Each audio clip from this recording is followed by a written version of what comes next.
So Sony just sent me these. This is the Linkbuds Fit, not the 710S, not any of the other models, the Fit. Look, I can take a hint. So I wore my workout clothes and we're out here. We're gonna test the Linkbuds Fit in its natural element while working out. But first, a microphone quality test. And the reason I'm doing this while running is because wind noise is a bit of a problem.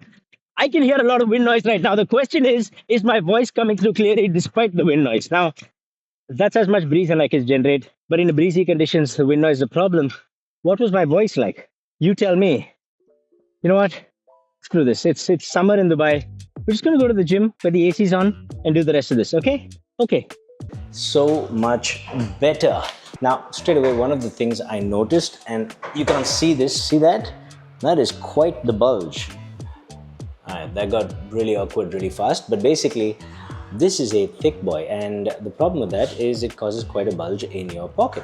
If that's what you want, then sure, but it's a little bit uncomfortable. But the earbuds, now that is a completely different story. Honestly, the earbuds might be one of the most comfortable earbuds I have used in a while. Now, it is a earbud style, not a stem style, but the body itself is so small that it fits great in the ear, and it's held together in your ear by a silicone tip as well as a wing tip.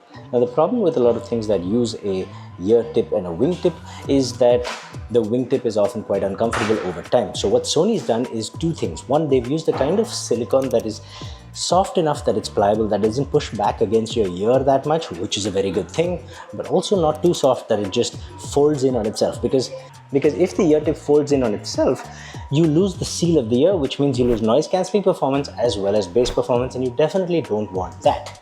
So it's a nice little in-between that they've done. The wingtip, on the other hand, not only uses this type of silicone, it's also hollow. And it's just such a fantastic little design that it feels really snug in my ear, but at the same time, I don't feel any strain over longer periods of listening. Maybe I should have... Okay, maybe I didn't think this through. Apparently, continuously talking and working out, a little harder than it looks. New challenge, will I collapse making this video? Huh? Let's find out. Which brings me to the features and controls. Let's talk about controls first, and it's appropriate because I'm going to be showing you while I'm on this treadmill because these controls are really nice. On the other hand, I could fall and kill myself. So until I do that, and I don't recommend anyone do this, until I do that, you get to watch a review. Okay, so I should probably run because if I walk, I feel like that's cheating. The thing about the thing about the control scheme is that it's got the same touch control system as any Sony earbud, and that is not a good thing because you only get one set of controls on each ear and you can't customize them the way you want. And I've been begging Sony to change this. They don't seem to care. Well, it's not my problem. That's a problem for everyone. But on the other hand, they've incorporated wide area touch, which means when I'm running like this and I want to pause my music, I don't have to reach up and find the exact spot. I can just tap around my ear and it senses that. This is a very cool thing. It's not a new thing. Samsung did this a couple of years ago with their Buds 2 Pro. Great little earbud. So this is definitely not a Sony innovation, but I for one am very glad that they've done it. What's that?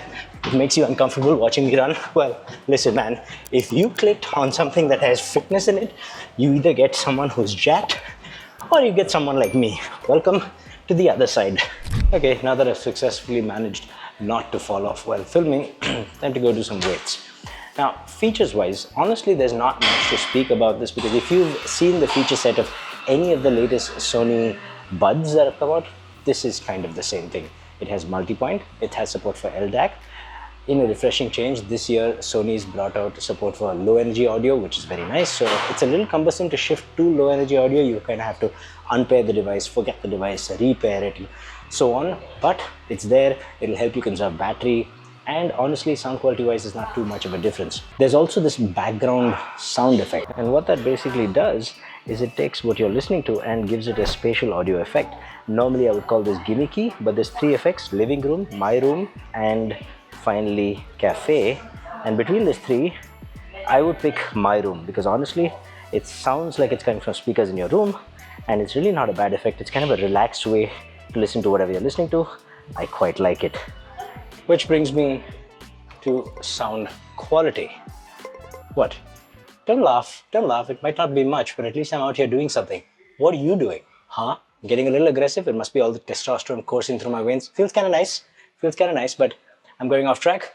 Sound quality is the typical Sony warm bassy sound that's a little bit vocal recessed and a little bit dark. What that means is vocals are not given as much of a forward nature, as much of a priority as many other earbuds are, and I think a lot of people may not like that, but to Sony's credit, everything is tuned very smoothly and nicely, and because of that, there's no aberration, there's no jagged spikes in the treble and things like that.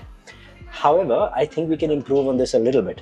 I have a little EQ setting on the screen right now where it's basically just taking the bass down a tiny bit, not much, just a little bit, and then boosting the vocals just a little bit, and then I leave everything as is because honestly, it sounds quite nice. It sounds bassy, satisfying. The thump of the bass, and this is a problem I have with Sony, is really good and meaty, but that point of impact is just not that tight. This is a Sony thing, apparently.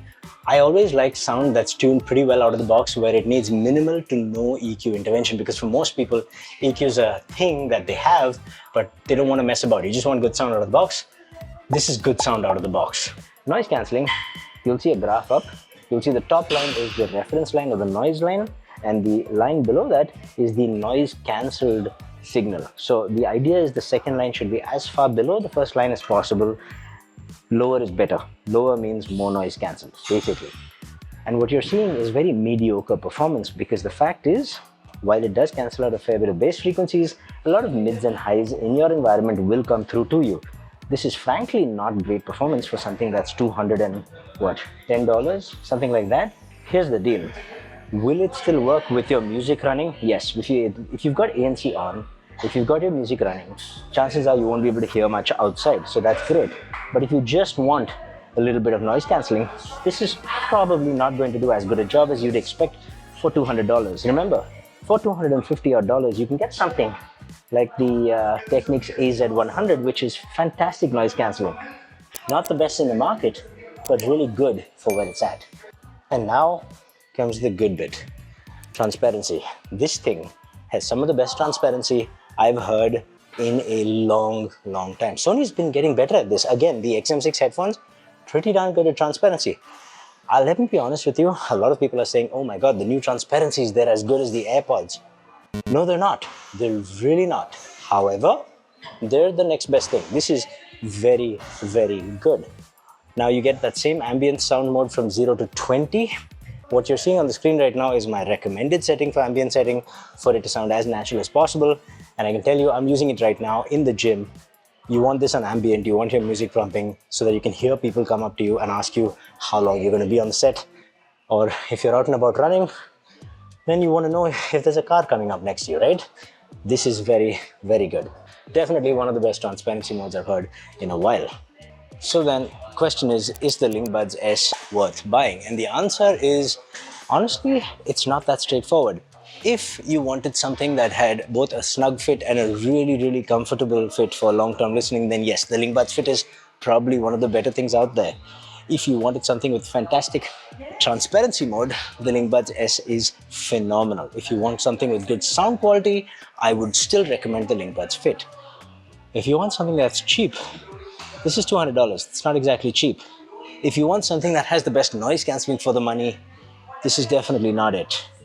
If you want something with great battery life, this one's just mediocre. I don't get more than about 4.5-5 hours on this, and that's not great for 2025. It's not bad. It'll make do, but it's just not great, you know? And there's one big issue. If you use this in windy situations, then that's a problem because the wind noise is massive. When you're using this on a bicycle or if you're running on the countryside, if there's a lot of noise, that noise does not get filtered out. It comes right through the earbuds and you can hear it. And that is a bit of a problem. If you're using this indoors in a gym, then that's fine. You won't hear the wind noise, everything else is great. If you're using this outdoors while you're cycling, then I can't really recommend the Linkbuds Fit. Basically, great fit, great design, great transparency, very nice sound quality. Those four things are what you're getting here.